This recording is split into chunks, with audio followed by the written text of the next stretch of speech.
Kita akan membaca dalam Maleakhi 3 ayat 18. Dikatakan, maka kamu akan melihat kembali perbedaan antara orang benar dan orang fasik, antara orang yang beribadah kepada Allah dan orang yang tidak beribadah kepadanya. Kita mendapati ada perbedaan antara orang yang sungguh-sungguh hidup dari firman dan yang asal-asalan hidup dengan asal-asalan. Antara orang yang mencari Tuhan dengan sungguh-sungguh dengan orang yang asal-asalan dalam perjalanan hidupnya. Pasti ada perbedaan. Saudara, kita lihat bahwa kita harus menjadi seorang yang arif dan bijaksana ya untuk menggunakan waktu-waktu ini ya, karena hari-hari ini adalah hari-hari yang jahat.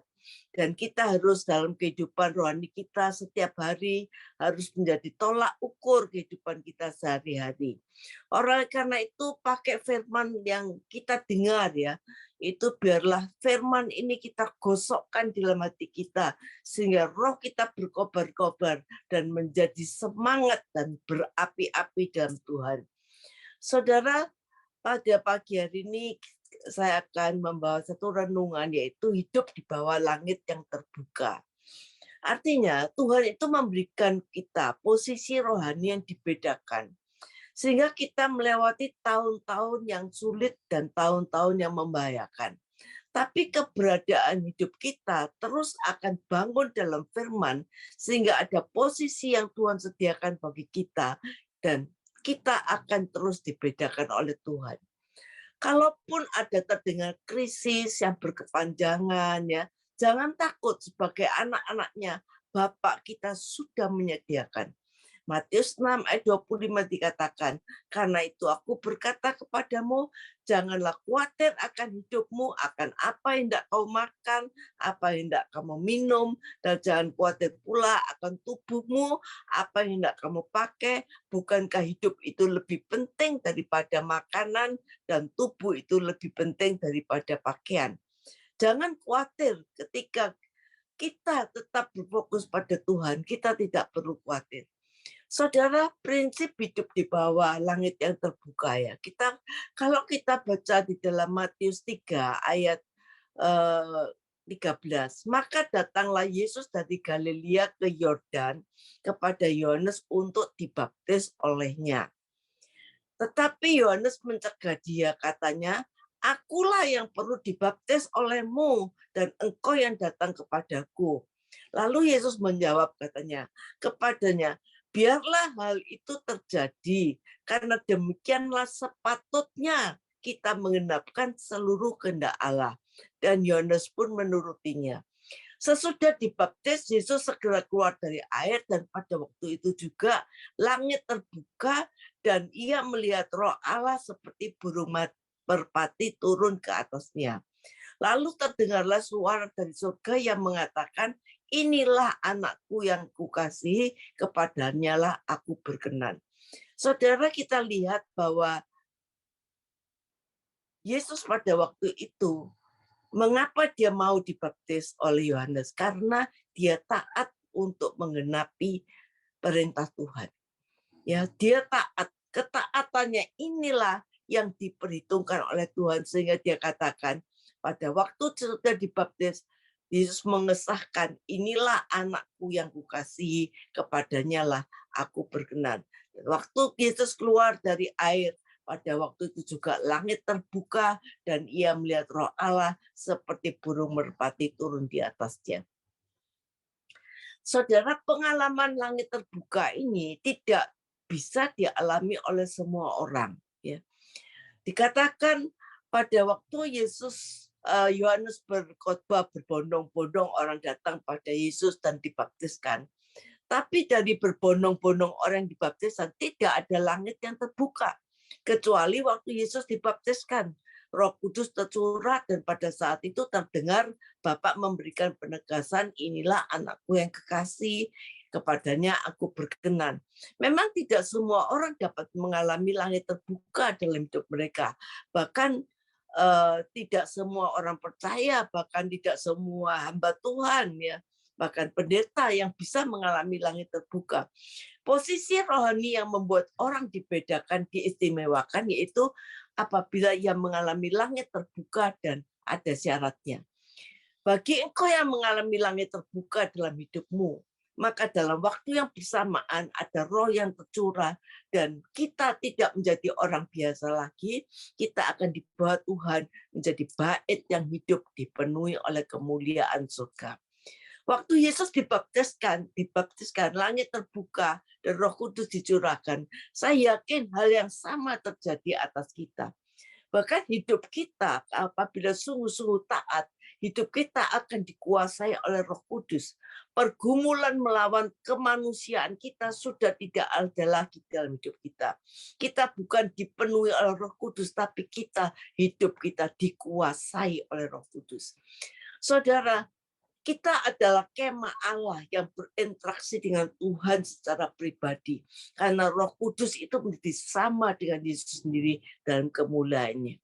Bapa di surga juga akan memberi penegasan bahwa Allah berkenan kepada kita.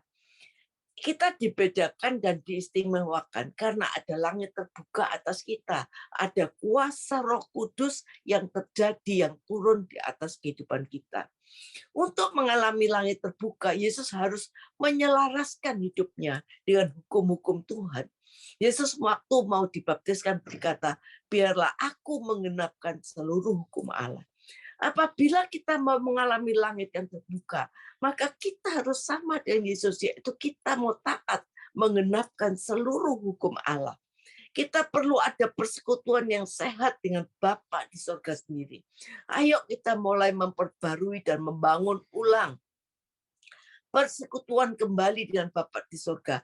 Disinilah peran Roh Kudus sangat penting. Karena kita tidak mungkin membangun persekutuan dengan Bapa dengan kekuatan kita sendiri. Kita harus berupaya melibatkan Roh Kudus dalam hidup kita dan orang yang harus lapar akan kebenaran. Saudara, ketika kita mencari Tuhan dengan sungguh-sungguh ya, kita berdoa, bercakap-cakap dengan Tuhan, dan Tuhan mendengarkan apa yang kita katakan, maka Tuhan akan menjawab. Hati kita akan berkobar-kobar dan menyala-nyala. Artinya ada kuasa roh yang bekerja di dalam hati kita. Justru saat-saat momen kita pribadi berdoa kepada Tuhan, pribadi menyembah, mengucapkan firman ya, kita sedang membangun hidup kita pribadi dengan Tuhan. Ketika kita terus tertuju kepada kebenaran, maka roh Tuhan itu akan menuntun kita. Setiap kali kita dengar-dengaran akan suara Tuhan, maka Tuhan akan mengangkat engkau tinggi melebihi bangsa-bangsa yang lain.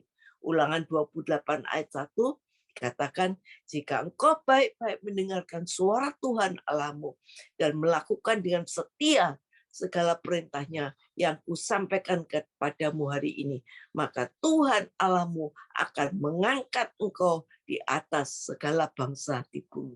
Tuhan yang akan mengangkat kita. Dan selain itu dikatakan kalau kita baca perikop Ulangan 28 ini. Begitu banyak janji Tuhan sepanjang perikop ini bagi orang yang taat dan dengar-dengaran akan firman Tuhan. Pernah kita bahas ya, ada 9 warisan janji Tuhan di dalam Ulangan 28 ini. Di dalam perjamuan kawin di Kana, pemilik rumah kehabisan anggur dan ibu Yesus mengetahui. Yesus berkata, waktuku belum tiba.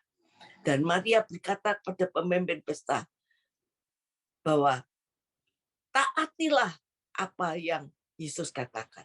Ketika Yesus memberi pengarahan kepada pekerja untuk mengambil bejana dan diisi air, setelah semua penuh, Yesus berkata, cedoklah air itu. Dan pelayan itu mentaati.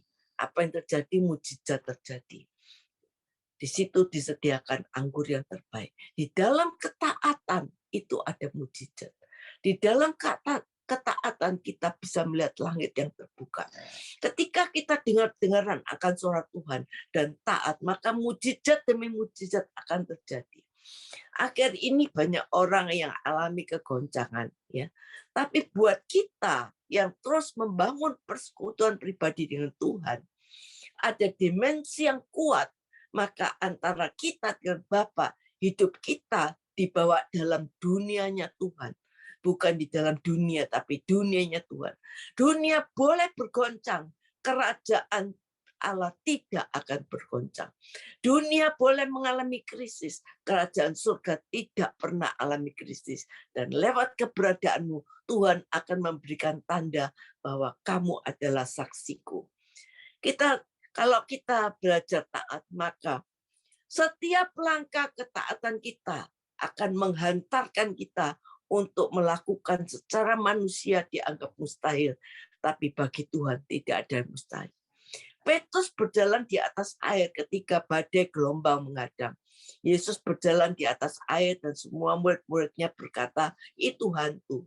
Yesus berkata, jangan takut, ini aku. Dan Petrus berkata, kalau itu engkau, Tuhan, suruhlah aku berjalan menghampiri. Dan Yesus berkata, marilah. Dan Petrus menyadari firman yang keluar dari mulut Tuhan Yesus akan membawa mujizat. Petrus taat. Dia keluar dari perahu, dia bertindak, dan segala yang tidak mungkin terjadi. Ketika kita dengar-dengar akan suara Tuhan dan belajar melangkah, maka akan banyak yang perkara yang mustahil terjadi dan berlaku menyertai perjalanan hidup kita. Saya berdoa biarlah kita punya telinga rohani yang terbuka dengan lebar, hati yang taat ya terus bertumbuh, mata yang melihat makin jelas akan terjadi. Maka saya percaya waktu mata kita melihat, waktu telinga kita mendengar, hati kita taat, itulah kunci untuk berjalan di bawah langit yang terbuka. Saudara, memperbarui persekutuanmu dengan Tuhan ketika kita dengar-dengaran mengikuti tuntunan Tuhan. Maka mujizat demi mujizat, hal-hal yang secara manusia mustahil, yang secara lahiriah tidak mungkin, semua akan terjadi. Semua akan menjadi kesaksian dalam hidup kita. Saudara, jangan ragu, selaraskanlah hati dan pikiranmu pada firman. Kita harus meruntuhkan segala kubu-kubu, benteng-benteng dalam hidup kita.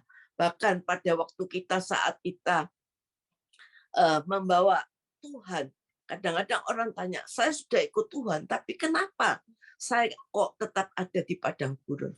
Pada waktu engkau taat kepada Tuhan, tapi Roh Kudus membawa engkau padang gurun, engkau tidak perlu takut. Pasti ada pertolongan Tuhan di situ. Jangan merasa salah ya. Tuhan izinkan pengalaman padang gurun ya. Ketika kita taat ya kepada Tuhan, kita dengar dengan akan suara Tuhan dan kita dibawa ke padang gurun, enggak perlu takut. Karena saya percaya pasti ada pertolongan Tuhan. Ya di Tuhan izinkan pengalaman padang gurun untuk menunjukkan dan melihatkan kepada kita bagaimana kemenangan daripadanya terjadi dalam hidup kita. Jangan biarkan pertimbangan-pertimbangan dunia menggoncangkan imanmu yang membuat engkau ragu. Lawan itu semua. Jadi ketika Tuhan memberikan firman, jangan menjadi sanggahan dalam dirimu. Jangan ada yang meragukan iman. Singkirkan, taklukkan kubu-kubu pola dunia yang menentang pengenalan akan Tuhan. Saya percaya, Yesaya 35 berkata, pada waktu itu mata orang-orang buta akan diterlikkan. Telinga orang-orang tuli akan dibuka. Pada waktu itu orang lumpuh akan melompat seperti rusa. Mulut orang bisu akan bersorak-sorai. Sebab mata air memancar di padang gurun dan sungai di padang belantara.